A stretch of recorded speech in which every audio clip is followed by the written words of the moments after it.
नमस्कार. लग्नानंतर होईलच प्रेम या मालिकेच्या आजच्या भागामध्ये मी तुम्हा सर्वांचे अगदी मनपूर्वक स्वागत करते. आजच्या भागामध्ये आपल्याला पाहायला मिळतं मानिनीताई, काव्या आणि नंदिनी तिघीही किचनमध्ये येतात आणि जो पसारा पाहतात तो पसारा पाहून त्यांना धक्काच बसतो. मानिनीताई म्हणतात, अगं हे दिव्या, हे काय करून ठेवलंयस?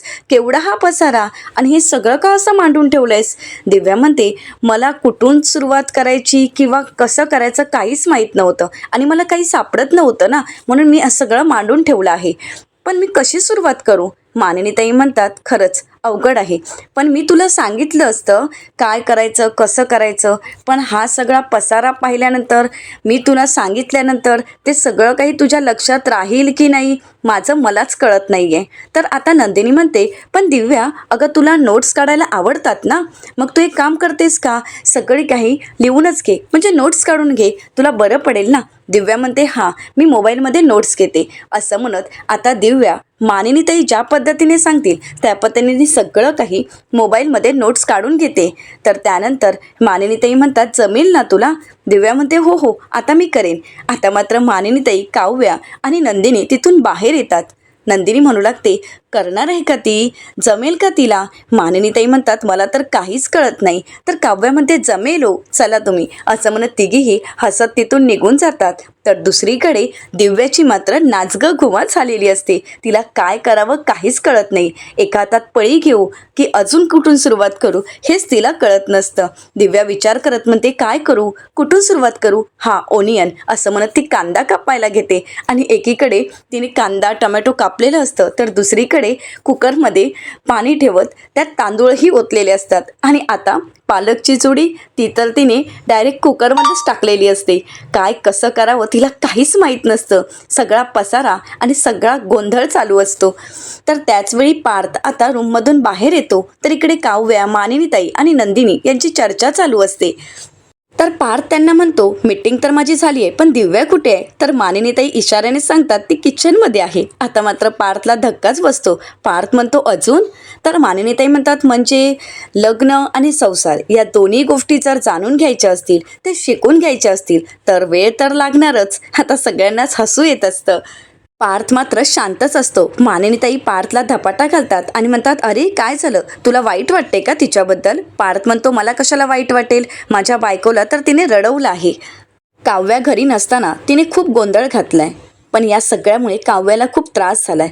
मी फक्त सहानुभूती दाखवायला गेलो, पण जाऊ देत, चालेल, मला काही त्रास वगैरे होत नाही किंवा वाईटही वाटत नाहीये. तुम्हाला जो काही गोंधळ घालायचा आहे ना, तो घाला. तर इकडे मात्र दिव्यानेच गोंधळ घातलेला असतो. दिव्याच्या हातून ताट खाली पडतं आणि त्याचा आवाज ऐकून मानिनीताई म्हणतात, बाप रे, आज त्या किचनची काय अवस्था होणार आहे, मला काहीच कळत नाहीये, कसं होणार आहे. तर काव्या म्हणते, काळजी करू नका, मी हँडल करते तिला. असं म्हणत आता काव्या किचनमध्ये येते. आता जो काही पसारा असतो तो पाहून काव्या दिव्याला म्हणते, बाप रे दिव्या, गं तू काय करून ठेवलंयस? दिव्या म्हणते, मला नाही माहीत, मला नाही जमत आहे. तर काव्या म्हणते, असो, पण पालक पनीर बनवून झालंय ना? दिव्या म्हणते, मला कसं बनवायचं ते माहीत नाही. तर काव्या म्हणते, अगं दिव्या देशपांडेने बनवलंय, म्हणजे चांगलंच झालं असणार आहे ना. असं म्हणत आता काव्या दिव्याने बनवलेलं पालक पनीर टेस्ट करून पाहते, परंतु ते भरपूर खारट असतं. दिव्याला काव्या म्हणते, अगं तू काय केलंयस, हे पालक पनीर बनवलंयस की खारट पालक पनीर बनवलंयस? दिव्या, अगं किती मीठ घातलंयस, हे मिठाची फॅक्टरीच केली आहेस काय ते? दिव्या म्हणते, मॅम ते काय झालं, मला वाटलं की मी मीठ घातलं नसेल, म्हणजे हे सगळं काही सामान मी इथे ठेवलंय ना, त्यामुळे मला तर काहीच कळत नव्हतं, म्हणून मे बी मी परत एकदा. काव्यामध्ये मीठ घातलंयस ना, म्हणजे चव बघण्याअगोदर तू परत एकदा मीठ घातलंस. आता मात्र दिव्याची खूप चिडचिड होत असते. हाताला सगळं पीठ लागलेलं असतं आणि घरात सगळा पसारा असतो. दिव्यामध्ये, नाही, मला नाही जमत, मी हे कधी केलं नाही, मला खरं तर काहीच जमत नाही. असं म्हणत दिव्या हात झटकून देते. तर काव्या म्हणते, घेतलेल्या कामातून असे हात झटकायचे नसतात दिव्या. असं म्हणत आता तिचे हात धुण्यासाठी तिला नळाजवळ घेऊन जाते आणि आता काव्याने दिव्याला चांगलाच धडा शिकवलेला असतो. काव्या दिव्याचे हात धुण्यासाठी सुद्धा मदत करते आणि त्यानंतर तिला रुमाल देत म्हणते, घे, काही बिघडलं वगैरे नाहीये आणि जर गोष्टी बिघडल्या तर त्या दुरुस्त करताही आल्या पाहिजेत. असं म्हणत आता काव्याने बटाटा घेतलेला असतो आणि बटाटा कापत असताना ती दिव्याला म्हणते, मगाशी तू काय विचारलं होतंस दिव्या मला? संसार आणि लग्न यात काय फरक आहे? ते तर सारखंच असतं ना. पण दिव्या देशपांडे हाच तर फरक आहे. दिव्या, तुला एक गोष्ट माहीत नसेल, लग्न हे एका दिवसाचं असतं. ते एका दिवसात कोणीही साजरं करू शकतं. पण संसार हा आयुष्यभराचा असतो. तो सर्वांना साजरा करता येत नाही आणि संसाराचा गोंधळ हा खूप मोठा असतो आणि तो सावरणं त्यापेक्षाही कठीण असतं आणि ते सगळ्यांनाच जमत नाही. आता मात्र दिव्याची बोलतीच बंद झालेली असते. काव्याचं बोलणं दिव्या निमूटपणे ऐकून घेत असते. तर पुढे काव्या दिव्याला म्हणते, दिव्या ग, तू मगाशी म्हणालीस ना की मला बाई काहीच जमत नाही, मला काहीच करता येत नाही. पण लग्नानंतर तसं बोलता येत नाही, तसं करताही येत नाही. लग्नानंतर खूप गोष्टी ह्या सावरून घ्याव्या लागतात, खूप गोष्टी ह्या शिकून घ्याव्या लागतात आणि खूप जबाबदाऱ्या ह्याही आपल्या खांद्यावर पडतात, त्याही आपल्याला निभवाव्या लागतात. लग्नसुद्धा ही एक जबाबदारीच आहे, ती निभवावी लागते. आता मात्र दिव्याला काव्याचं बोलणं पटलेलं असतं. काव्या पुढे म्हणते, तुझं काय आहे ना दिव्या, तू लग्नाला हलक्यात घेतलंस, नात्यांना हलक्यात घेतलंस, कळत नकळत, जाणतेपणी अजाणतेपणी का होईना, पण तू आमचा संसारसुद्धा मोडायला निघाली होतीस. आमच्या संसारामध्ये सुद्धा वादळ आणण्याचा प्रयत्न केला होतास. पण कसं असतं ना, प्रत्येक स्त्री या गोष्टी सावरण्याचा नक्कीच प्रयत्न करते. पण हरकत नाही दिव्या, जसा बिघडलेला पदार्थ दुरुस्त करता येतो ना, तसंच बिघडलेलं नातं प्रेमाने आणि संयमाने सावरता येतो मला, असं म्हणत आता काव्याने दिव्यानेच बनवलेला पदार्थ हा सावरलेला असतो आणि दिव्यालाच आता काव्या तो पदार्थ खाऊ घालते. काव्या दिव्याला तिने बनवलेलं पालक पनीर चाखायला देते. त्यावेळी दिव्याने चव घेताच तिला लक्षात येतं की आता तर खारटपणा निघून गेलेला आहे आणि आता खरंच खूप छान झालंय हे पालक पनीर. दिव्या म्हणते, खरंच मॅम, किती छान झालंय, खरंच कमाल झालंय, किती यम्मी आहे. पण हे कसं शक्य आहे?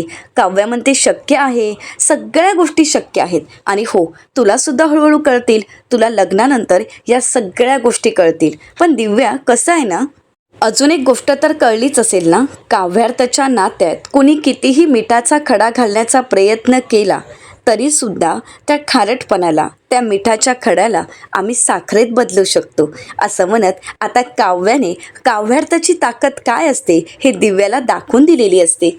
आता पार्थ किचनमध्ये येतो आणि काव्याला आवाज देत म्हणतो, काव्या, झालंय का? खरंच खूप भूक लागली आहे. काव्या म्हणते, हो, झालं झालं, असं म्हणत काव्या आता पालक पनीर पार्थला चाखायला देते. तर पार्थ कौतुक करत म्हणतो, खरंच खूप छान आहे. तर काव्या विचारते, काय? तर पार्थ म्हणतो, आपलं नातं, असं म्हणत पार्थ काव्याच्या गालावर किसही देतो आणि तिला जवळ घेतो. तर आता पार्थ दिव्याला म्हणतो, बरं मिस दिव्या, माझी मीटिंग झाली आहे. तर काव्या म्हणते, काय सांगताय? अहो, माझी आणि दिव्याची मीटिंगसुद्धा झाली, खरंच खूप छान झाली. तर दिव्यासुद्धा म्हणते, हो, आमची ही मीटिंग खरंच खूप छान झाली, खूप छान होती. आता दिव्या काव्याला म्हणते, मॅम, बरं मी निघते हां. तर काव्या म्हणते, अगं कुठे निघतेस? अगं बाई, तू एवढं पनीर बनवलंयस, ते पालक पनीर खाऊन तरी जा. तर दिव्या म्हणते, नाही, नको नको, घरी मला जावं लागेल, मी निघते, असं म्हणत दिव्या आता तिथून पळ काढते. तर बाहेर नंदिनी उभीच असते. नंदिनी दिव्याला म्हणते, अगं काय झालंय? कारण दिव्या चांगलीच थकलेली असते, दमलेली असते आणि नंदिनी तिची विचारपूस करत असते. नंदिनी दिव्याला म्हणते, काय, तू ठीक आहेस ना?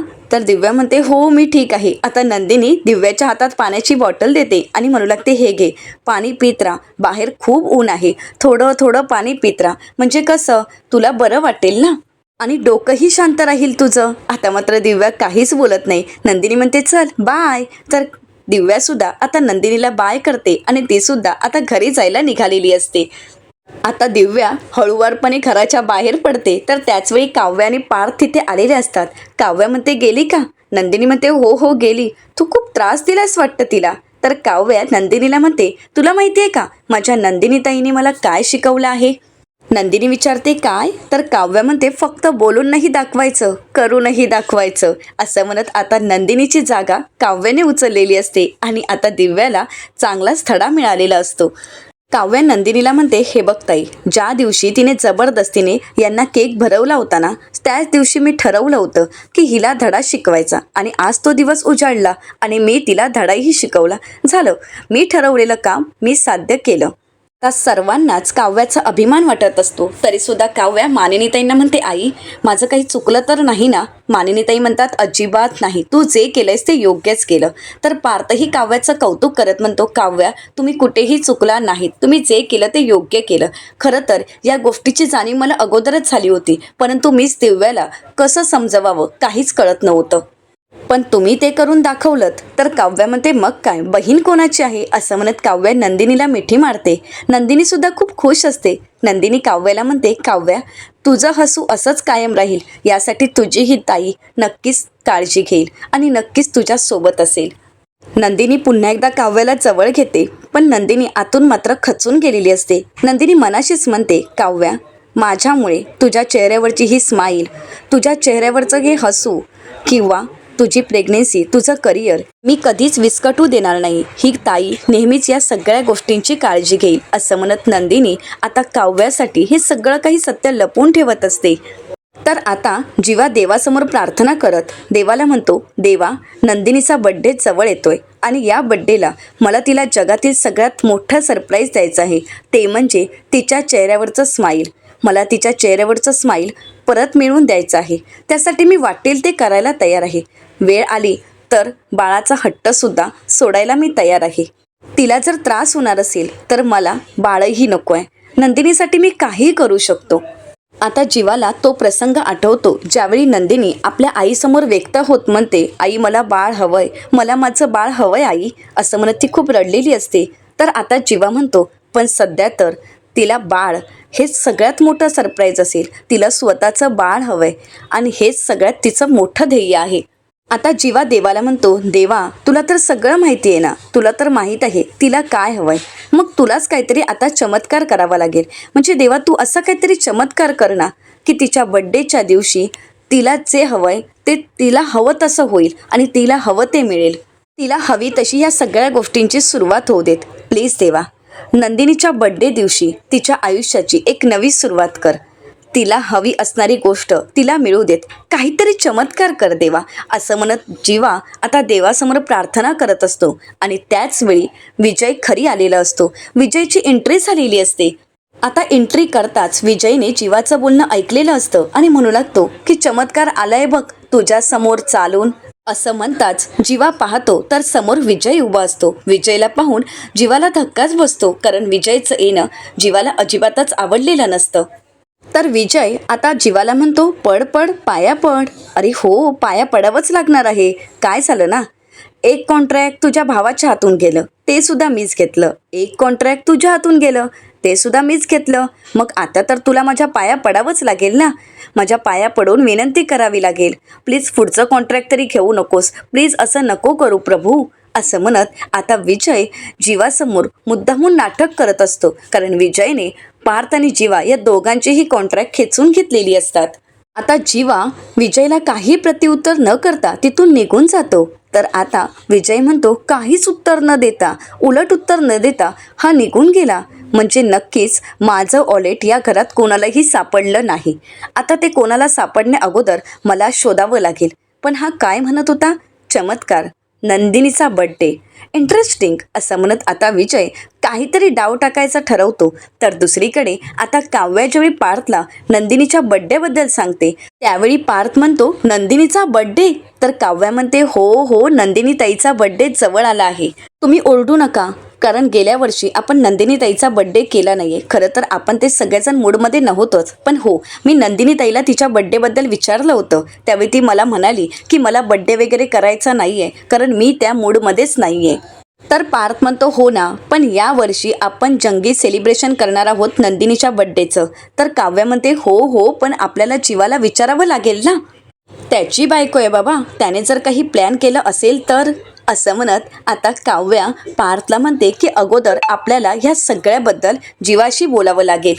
आता पार्थलाही काव्याचं बोलणं पटत असतं. तर दुसरीकडे नंदिनी फोनवर बोलत म्हणते, हो रेखाताई, अहो तुम्ही एक काम करा, ते सब इन्स्पेक्टर दळवी आहेत ना, त्यांच्याशी तुम्ही बोला. गेल्या वेळी सुद्धा त्यांनीच मला सहकार्य केलं होतं. त्यांच्या मदतीमुळे माझं काम सोपं झालं होतं. अहो हो, या ड्रग्सचं आपण काय करणार आहोत. आपण कितीही आळा घालण्याचा प्रयत्न केला तरी सुद्धा हे प्रमाण वाढतच जाणार. तुम्ही एक काम करता का, अभय व्यसनमुक्ती केंद्र आहे तिथे तुम्ही जा आणि माझं नाव सांगा. वेळ पडली तर आपण त्या तिन्ही मुलांना तिथे घेऊन जाऊ. हो नक्कीच असं म्हणत आता नंदिनी फोन ठेवते. आता नंदिनीचं ही फोनवरचं बोलणं जीवा ऐकत असतो आणि नंदिनीच्या कामाबद्दल जीवाला कौतुकही वाटत असतं. आता नंदिनी फोन ठेवताच जीवा म्हणतो, व्यसनमुक्ती केंद्र, ड्रग्स डीलर, क्या बात है, क्या बात आहे. म्हणजे माझ्या बायकोला सगळेच ओळखतात, पोलीस खात्यातील सर्वजण ओळखतात, माझ्या बायकोला सामाजिक संस्थेतील प्रत्येक जण, प्रत्येक अधिकारी ओळखतात. एवढे सगळ्यांच्या ओळखी आहेत, पण ड्रग्ज डीलरसुद्धा ओळखतात. वा वा, क्या बात आहे, असं म्हणत आता जीवा नंदिनीचं कौतुक करत असतो. तर नंदिनी म्हणते, हो, पण एक गोष्ट आहे, फक्त तुम्हीच आहात की जे मला ओळखत नाहीत. तर जीवा म्हणतो, काय, मी तुला ओळखत नाही? नंदिनी म्हणते, हो, लग्न अगोदर तर याच माणसांसोबत माझी उठबस होती. प्रत्येक गोष्टीत मला या सगळ्यांना भेटावं लागायचं. त्यात मग पाकीटमार, ड्रग्ज डीलर, बायकोला मारणारे, हे सगळे काही तिथे मला भेटायचे. अशाच माणसांची आणि माझी भेट व्हायची. तर जीवा म्हणतो, याचाच अर्थ सगळ्या माणसांना सरळ करणारी व्यक्ती कोण? तर नंदिनी. तर त्यानंतर नंदिनी म्हणते, मग काय, तुम्हाला सांगू का, एकदा तर माझी बहीण, असं म्हणत नंदिनी शांतच होते. तर आता जीवा विचारतो, कुठली बहीण? तर जीवाला नंदिनी म्हणते, ती खूप मोठी स्टोरी आहे, त्याबद्दल मी तुम्हाला नंतर सांगेन. पण मला फक्त इतकंच म्हणायचं आहे की मला अशा माणसांची भीती वाटत नाही. पण खरं सांगू का, आईबाबांना तर माझी काळजी वाटायची. ते म्हणायचे, कसं होईल तुझं? अगं, आता सगळं काही ठीक आहे, पण तुला कसा नवरा भेटेल आणि लग्न कसं होईल तुझं? ते नेहमी माझ्या लग्नाचा आणि मला कसा नवरा मिळेल याचाच विचार करायचे. त्यांना खूप काळजी वाटायची. आणि हे सगळं काही मान्य करणारा नवरा मिळायला हवा ना, या गोष्टीमुळे ते नेहमी विचार करायचे. तर मी त्यांना नेहमी म्हणायचे, मला या सगळ्या गोष्टींचा विचार करणारा असाच नवरा भेटेल, हे सगळं मान्य करणारा. तर जीवा विचारतो, मग काय झालं, मिळाला? तर नंदिनी म्हणते, हो, मिळाला, त्यापेक्षाही भारी मिळाला. आता आपलं कौतुक केल्यावर जीवाला तर अभिमान वाटत असतो. जीवा लगेच नंदिनीचे हात चेपून देत असतो. नंदिनी म्हणते, अहो, काय करताय?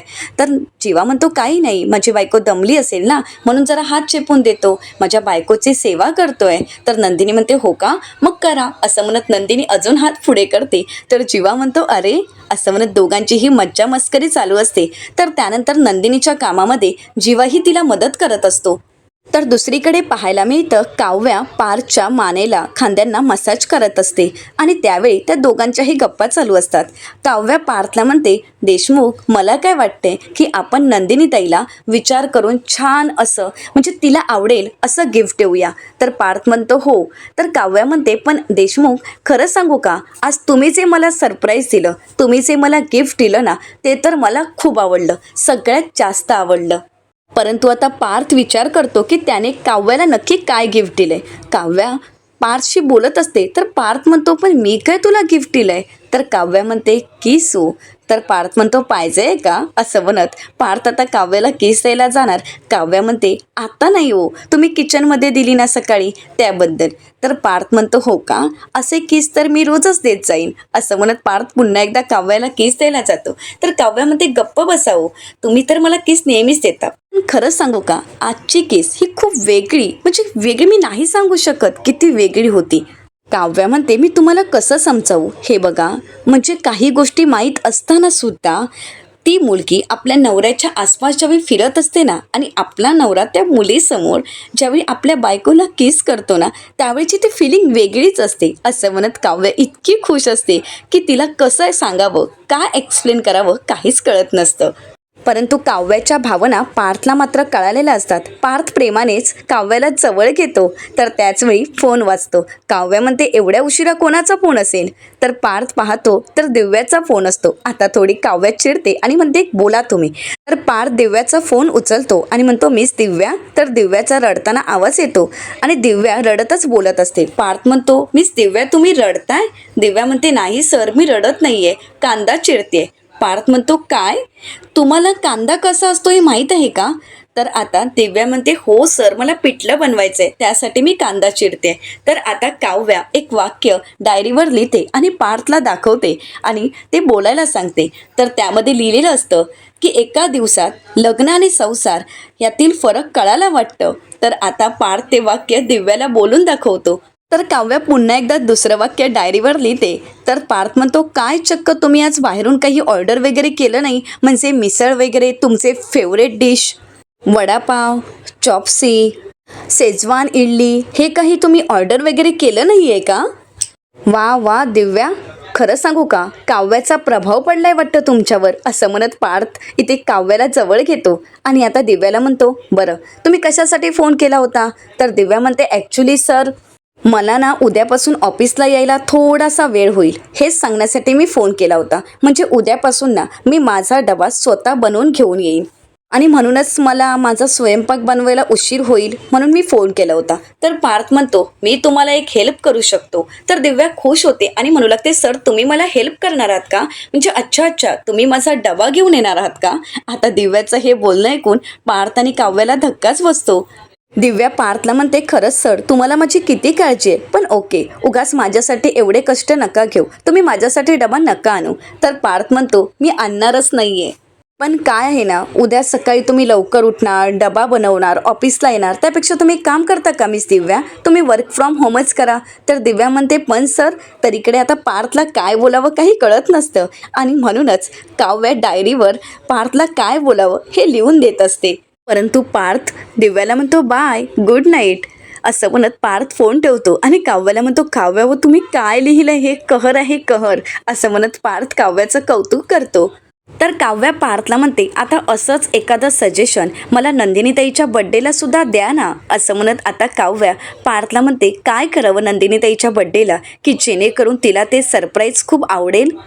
तर पार्थ सगळ्या गोष्टींकडे दुर्लक्ष करत काव्याला जवळ घेत म्हणतो किचनमध्ये जी किस केली होती ती वेगवेगळ्या प्रकारे देऊ का, एक्सप्लेन करून दाखवू का असं म्हणत पार्थ पुन्हा एकदा काव्याजवळ जातो. तर काव्या म्हणते चुप, आत्तापुरतं नंदिनीताईचा बड्डे कसा सेलिब्रेट करावं, तिला काय गिफ्ट द्यावं याबद्दलचं बोला असं म्हणत काव्या आता पार्थला या सगळ्या गोष्टी बाजूला ठेवून नंदिनीताईच्या बड्डेबद्दल विचारत असते. काव्या म्हणते प्लीज सजेशन द्या ना. तर पार्थ म्हणतो एक काम करा, तुम्ही IIP रोडवरचं काम लवकरात लवकर पूर्ण करा, तेच नंदिनीताईसाठी एक सगळ्यात मोठं आणि बेस्ट गिफ्ट असेल. आता हे काव्याला आवडलेलं असतं. काव्या म्हणते देशमुख अहो किती छान आयडिया दिली आहे तुम्ही, म्हणजे मी जर त्या रोडचं काम केलं तर खरंच नंदिनीताईला माझा अभिमान वाटेल. 11 झाले आहेत का? तर पार्थ म्हणतो नाही 10:30 झाले आहेत. तर काव्य म्हणते देशमुख 11 झाले असते तर युनिव्हर्सकडे मी हे विश मागितलं असतं आणि ते पटकन पूर्णही झालं असतं. तर पार्थ म्हणतो काही हरकत नाही. काव्य म्हणते जाऊ देत, पण आपण कामाला सुरुवात तरी करू शकतो. जर आपण सुरुवात केली तर कदाचित काम होईलही, पण त्यासाठी आपल्याला IIP रोडवर जावं लागेल. पण आजचा आपला प्लॅन तुमच्या दिव्याने फ्लॉप केलाय, पण उद्या आपल्याला जावं लागेल. त्यासाठी आपल्याला घरातून लवकर निघावं लागेल, त्यासाठी आपल्याला लवकर झोपावं लागेल. तर पार्थ म्हणतो मी काय म्हणतोय, काव्य म्हणते झोपा असं म्हणत काव्या झोपण्यासाठी निघून जाते. आता काव्या पार्थला आवाज देत म्हणते झोपा. पार्थ म्हणतो आलो आलो. तर दुसरीकडे पाहायला मिळतं सर्वच जण झोपलेले असतात आणि इथे विजय मात्र त्याचं वॉलेट शोधत असतो. तिथे असणाऱ्या कुंड्यांच्या आजूबाजूला सुद्धा तो त्याचं वॉलेट शोधत असतो आणि म्हणतो कुठे गेलंय माझं पॉकेट, कुठे असेल. तर त्याचवेळी मानिनीताई तिथे येतात आणि विचारतात काय चाललंय. आता मात्र विजय शांतच होतो. तर येणाऱ्या पुढील भागामध्ये आपल्याला पाहायला मिळतं आता नंदिनी आणि जीवा ज्या डॉक्टरकडे गेलेल्या असतात त्या डॉक्टर मॅडम घरी येतात आणि म्हणू लागतात तुमच्या बाबतीत खरंच खूप मोठा प्रॉब्लेम झाला आहे. काव्याची केस मी कुठल्या तरी मोठ्या गायनेटकडे हँडल करू शकते, पण तुम्ही हे सगळं काही सत्य घरी का सांगत नाही आहात. प्रश्न तुमचा आहे, तुमच्या बाबतीत काय घडले हे तुम्ही का सांगत नाही आहात, प्लीज सांगा. तर त्याचवेळी दरवाजा वाजतं. जीवा जाऊन दरवाजा उघडून पाहतो, पण समोर जे काही असतं त्यामुळे जीवाला धक्का बसतो. आता नक्की काय घडलं असेल हे पाहणं अतिशय रंजक ठरणार आहे. अशाच मालिकांचे नवनवीन अपडेट पाहण्यासाठी चॅनलला नक्कीच सबस्क्राईब करा. आजचा व्हिडिओ आवडला असेल तर व्हिडिओला लाईक करायलाही विसरू नका. व्हिडिओ पाहिल्याबद्दल तुम्हा सर्वांचे अगदी मनपूर्वक धन्यवाद.